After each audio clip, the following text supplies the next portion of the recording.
the greatest tool we possess as humans. The ability to take an idea and place it into another person's mind is awe-inspiring if you really think about it. Coupled with the internet and its ability to take a message around the world in seconds, it can only get better. These are our conversations. Hope you enjoy. Hey, what's going on, guys? It's Mikey T, CEO of UITC Group. We're a marketing and branding company which help businesses and brands discover, develop, and deploy their brand identity, their brand stories, changing the overall dynamic of a business-customer relationship. And we're here today with Mr. Aaqil Ali. Hope you guys enjoy. Mr. Aaqil. Yes, sir. How you doing, brother? How's right, everything? Man. Nice to meet you again. Nice to see you again, brother. Definitely. So, today we're here basically because of the whole, and please excuse me, I'm just a passerby of football. I wouldn't say I study it and I know everybody's name, but there was an incident with the whole helmet, hitting of the helmet with the defensive player versus the quarterback. And I just wanted to get your take as a professional football player, because me personally, I talk a lot about football is a very aggressive sport. And from 10 years old, like we talk about the police, they're put in the academy, they're taught to be aggressive, and we chastise them for it, and we chastise the police department for putting them up to that task. If you think about a football player, if a kid's been playing football since he was 10, there's a lot of things going on. There's a lot of noise going on in football, there's a lot of movements, and you're not taught to process as much information as you are to react aggressively, and just keep going, take the person down. So me personally, I always said that there needs to be a counterbalance to that whole aspect of football, and I think the NFL needs to take it, and any football association, pee-wee football, middle school, high school, needs to take it to meditation and yoga, and not not anger management, because usually anger management, I've already gotten to the point where I'm not reacting rationally. But emotionally. It's like, but I think about things like yoga, and I think about things like meditation, and like how to calm yourself and evaluate a situation. Balance it all out. And I wanted to get your take on the situation, the suspension, and how do we going forward, especially because you know what it is, brother. Like, we got to take care of our black kids that are playing this very aggressive sport, and can get into a situation where they become very aggressive, and possibly be put down. So how do we balance the whole aspect? And you can give a little background about yourself, so people just don't think I'm getting a random football player. Not even just getting a random person to come talk about this. So, well, definitely, I've been playing football since I was about 7. I started off in New Rochelle, New York. I'm born in New Rochelle before I moved to Mount Vernon. And we played, it was a culture, it was like a lifestyle. It wasn't like forced on you, but it was just like there. So I went from like karate, I used to take tap and all that other stuff. And then my mom was like, you got to get into football, because I was playing, and it starts off rough. It's like, it was a mentality back then, and each era of football changes. So back then, we were taught by the alpha males, by a lot of the old school Italian coaches and stuff like that. So it was all about, like you said, being aggressive, being tough. It would teach, young boys, a way to, be aggressive and not to be scared, and develop confidence, charisma, and stuff like that. But over the years, then moving to Mount Vernon and playing Razorbacks and things like that, it was like a culture from young where it was like, New Rochelle and Mount Vernon didn't like each other. It was a rivalry, and there's a certain mindset that you're taught, from young.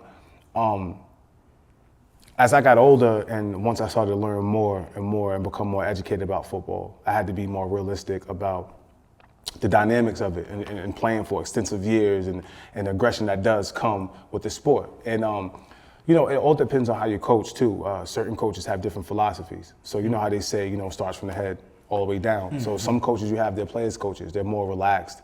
They're more in tune with the mental aspects of it, and they'll use football's aspects and incorporate it into the life lessons, and actually teach you to be balanced. Teach you, because we use a term called control violence. Football was considered control violence. Like, you control yourself. You don't get penalties. You don't, you try to control the dynamics, and there's a certain time to be angry, and there's a lot of times in football where you actually have to be a thinker. But on the contrary, when you look at the percentages, it usually can overcome more athletes than athletes actually being balanced and being calm and being relaxed. So like you said, like you was getting to earlier, like with police, football is almost like a gladiator sport where even after football is done, if you played a long, extensive amount of time, you can develop post-traumatic stress.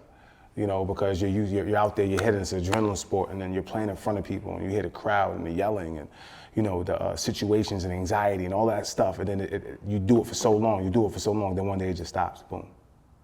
And then it's just like, what do I do? I never thought about it like that. What do I do with myself? Yeah, you know what I mean? So, what I would say to go into the Pittsburgh Steelers situation, like a dude like Myles Garrett. Mm-hmm. Myles Garrett is if you ever watch him, he's a very poised, he has a very poised demeanor, he's a very mature player. Now what happened with him was just more like, there's a saying that you always say, the second guy always gets caught. And you definitely don't want to swing no helmet at people. He definitely didn't have to do that because he's way bigger than a guy. I heard that the guy said a racial slur. So I'm not sure if that was football aggression or just, this is how I'm going to handle the situation. This is how I would handle the situation in the street. Okay. Because the way he handled it was almost like, I've never really seen Myles Garrett act like that before. Like, you know what I'm saying? Like you have different type of DNs. Like you have the DNs that like gritty, nasty, like, and they're known for talking mess. They're known for doing bonehead stuff, but he's never, and so, and then also Randolph, I never really heard too much. But it's, even though I heard Randolph maybe say something, football is one of the most emotional sports that you're going to put emotion into, like out of all of them. You know what I mean? Football is like a very emotional sport. So, I'm not making no excuses for those guys. I believe they both got what they deserve. But also, people got to develop poise. Poise is one of the biggest skills you can have as a person, period. Being able to seize moments that are intense and not allowing your emotional impulses to overtake your way of thinking is very hard for the average human, especially in football. But like for me, I was always considered like a poised football player. I was always like a captain. I never fought on the field. I never really talked mess. I just wanted to play and lock in. You know what I'm saying? Like, and there's also there's an art to football also. And I think like even now, the way that football has changed is becoming more of an art form where they're teaching guys how to hit differently, how to land differently. They're protecting the quarterback. Guys are a little bit more skilled, a little bit more faster now.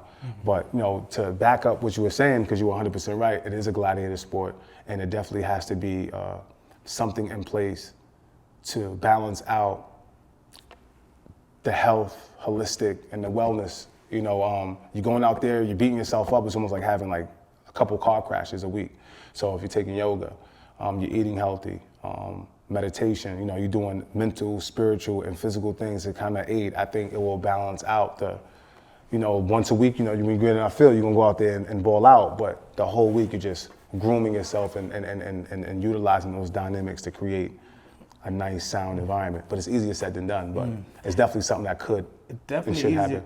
Definitely easier said than done. And I wanted to know because me personally, everybody, Myles Garrett, Rudolph, they need to take the NFL. Right. The National Football League, who's making billions of dollars off of these people, why are they not taking care of their people holistically? Like, why are we not talking about how the NFL, instead of just suspending, like, because we've already proven, like, we were kids, we went to high school, we got suspended. That didn't make us not do stuff again, per se. Right. Like, it just kind of built up an anger and a resentment and those type of things. And it's like, why is the NFL not stepping in as an organization where their first line really should be to protect the people who are making the money? Why? Do you have any insight onto maybe why the NFL hasn't done certain things, or doesn't make it publicly known that they are trying to help their players holistically? Because, listen, just like me and you, we have a job. If we feel depressed and we have benefits, we're supposed to be able to go to our job, and we're supposed to be able to have some type of outlet. Right. So it's like, why doesn't the NFL do that, or do they just not? I have a couple theories. Let's just say I'm speaking from a theoretical standpoint because it's not true. But like you said, this is just a known fact. So what it is like when I was playing in the NFL, when I was playing in college, when I was hurt, they would try to give me pills, pharmaceutical. Now the word pharmaceutical in Latin means sorcery, right? Sorcery is another word for control. So what happens is, the NFL have partnerships with businesses and with pharmaceutical companies. So we've known that, too much of anything is bad for you. So we know that marijuana can make you lazy. but also on the contrary, it could also heal and also help with pain ailments and things of that nature. But because, you know, they couldn't really tax it and make money off that drug, quote unquote, they are in cahoots with pharmaceuticals. Now, pharmaceuticals deal with what? Depression, anxiety, a whole bunch of different dynamics. And it's crazy. The NFL doesn't really care about the players because there's so many players there's so many players that they deal with, and it's a revolving door. So it's almost like it's like, you know, you get hurt, you get out, we'll get another one, because they know that people are in a trance. Football is like a trance. You know, the sport, I love it, but now when you get to NFL, it's a sport within a system. You know what I mean? And the system is a $1 billion industry, so it's like next man up. You know, it's like next man up. So what has to happen is the players have to get more educated. And when the players start to get more educated, the more they know how they'll know what to ask for. You know what I mean? So now as the players start to we have a players union, and that's what's starting to happen now. We're starting to have a struggle and a tug of war between the owners and the players because the players are getting smarter. You know what I mean? They're even getting smart about their contracts, they're getting smart about the way of life and how to take care of their bodies. The players back then weren't as educated to football and lifestyle and health and the things of that nature, but the NFL was. And that's why the NFL got sued about the concussion protocol, because they knew about certain things. But like I said, when you're making billions and billions of dollars off them stadiums and off that merch, and off the food that you sell and off that, it's like so much that goes into it. That's sometimes why a lot of these owners just kind of like turn a blind eye. Nice. I think. Okay. Yeah, I think. I hear what you're saying. Now, anything football, I gotta ask. Right. Colin Kaepernick. Right. What's the story with him? Like overall general, like I never understood, because people said, like, you know, when he first took the knee, right, it was like, oh, he was talking about police brutality, and somehow it got spun into disrespecting the veterans and the troops, and then he got blackballed, and then he couldn't work, and then he was doing his camp, but he was still, and me personally, I hate when anybody has to beg for a job. I say this with Colin Kaepernick, I say this with Carmelo Anthony. Like, if I had any say into the Hall of Fame, Carmelo Anthony's not in there no more, just based off of begging for a contract. Right, that's what you're saying. Right. No, I'm not letting you into the Hall of Fame. You begging to play?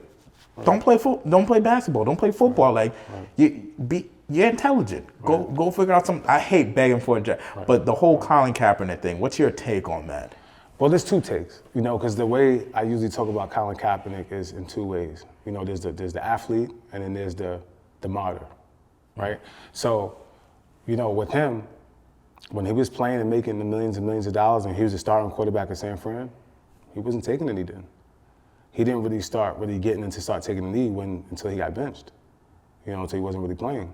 You know what I mean? And then that's when he really got into, you know, but I do stand for like the police brutality. I believe he created an awareness.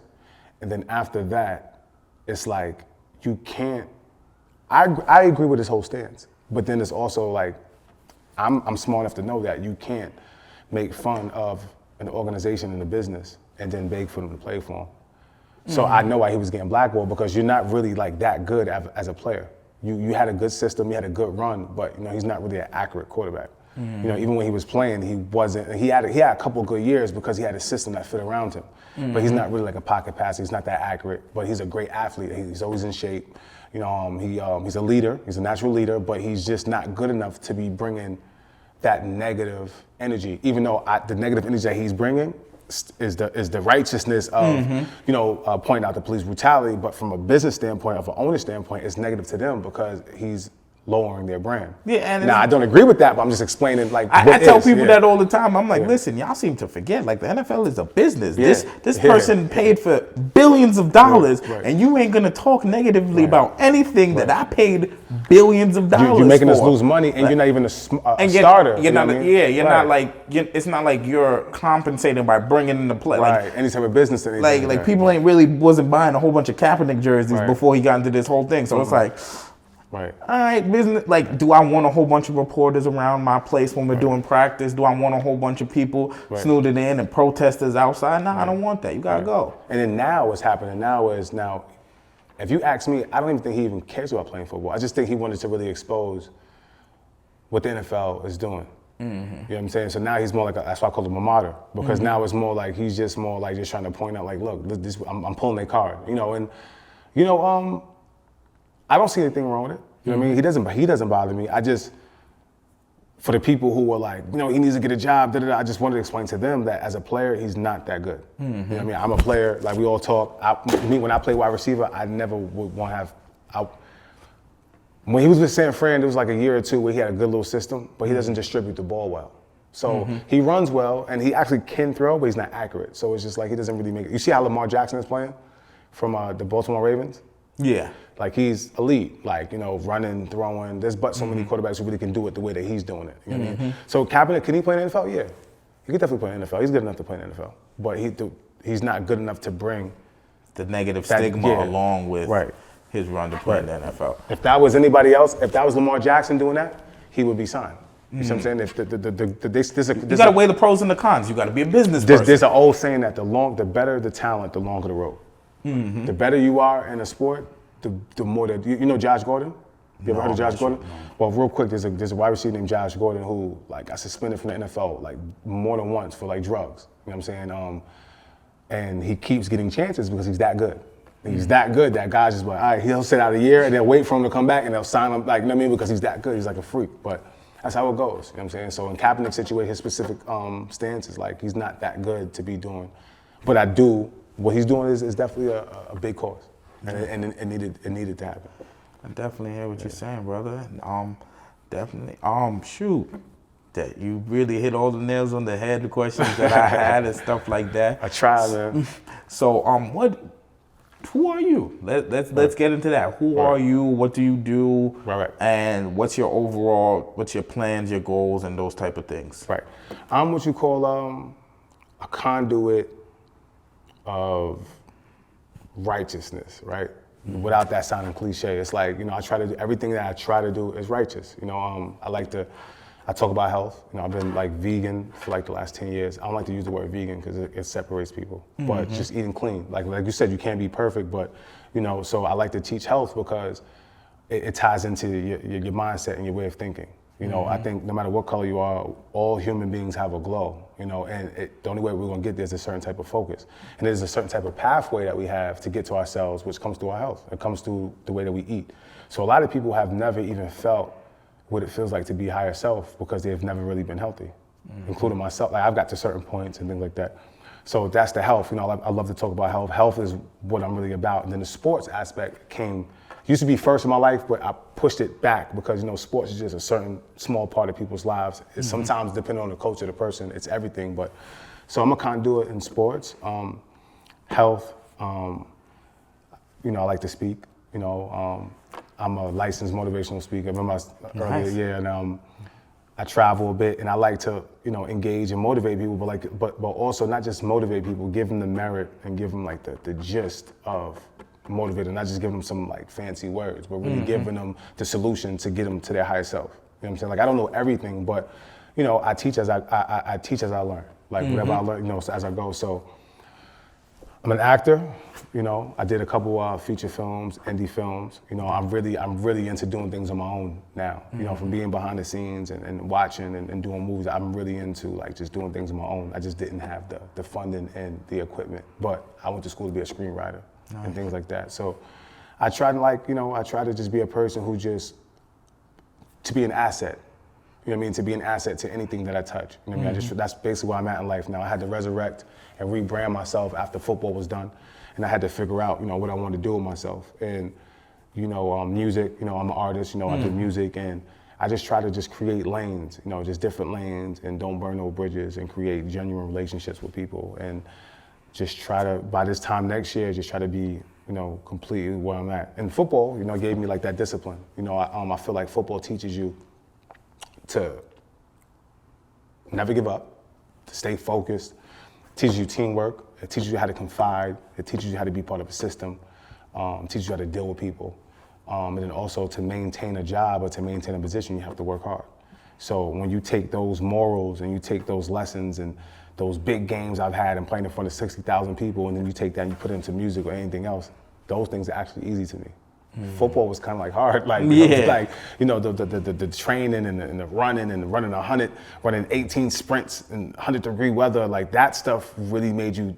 So when you asked to, go to the studio for a couple hours, or I got a couple of shows I'm doing that, like to me that's easy. You know what I mean? Like, you know what I mean? So right now I'm just a resurrected man who just studies himself. I love people, and I'm just trying to put good vibrations out and just that track that I put out, and then create a nice little team, and hopefully everybody's just doing things that we love and getting paid for it. Nice. Yeah. So what's all your social media handles, and where can people find you and stuff like that? Okay, social media on Instagram, you can follow me at Aaqil Ali, AAQIL_ALI_EL,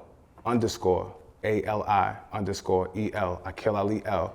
I also have a training, I train kids also, I didn't even mention that, I train kids also. So I have a page called Higher Realm Speed and Agility Academy, which is basically I do consultations for the kids. I got 26 kids in college last year.